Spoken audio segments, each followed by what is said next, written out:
Fort കൊച്ചിയിൽ gala day fort കൊച്ചിയുടെ പാപ്പാർട്ടി കത്തിക്കുന്നതിന് പോലീസിന്റെ വിലക്ക്. ഫോർട്ട് കൊച്ചി പരേഡ് ഗ്രൗണ്ടിൽ കാർണിവൽ കമ്മിറ്റി ഒരുക്കുന്ന പാപ്പാർട്ടി മാത്രം കത്തിച്ചാൽ മതിയെന്നതാണ് പോലീസിന്റെ നിലപാട്.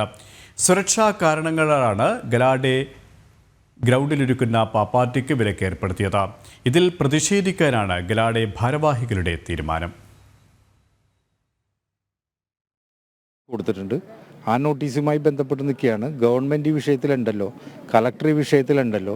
അപ്പോൾ അവരോടും കൂടി ഒരു ആശയവിനിമയം നടത്തണമെന്നാണ് നമ്മുടെ ഒരു ആഗ്രഹം.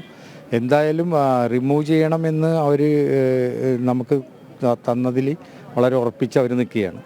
ഞങ്ങളൊരു അടിയന്തരമായി ഈ സാന്റാ റാലി ഇവിടെ നിന്ന് തുടങ്ങി വെളി ഗ്രൗണ്ടിൽ ചെന്ന് സമാപിക്കുമ്പോൾ അത് അവിടുത്തെ ദീപാലങ്കാരങ്ങൾ ചെയ്തു കഴിയുമ്പോൾ സ്വാഭാവികമായും നമുക്ക് ജനറൽ ബോഡി കൂടി ആ ജനറൽ ബോഡി നമ്മൾ ആവശ്യമായ ഒരു തീരുമാനം കൈക്കൊള്ളും. അത് തുടർന്ന് ഇവരായിട്ട് പൊതുസമൂഹമായിട്ട് ആലോചിച്ച് നമ്മൾ ആ കാര്യങ്ങൾ കൈകാര്യം ചെയ്യാം എന്നാണ് നമ്മൾ ഉദ്ദേശിക്കുന്നത്.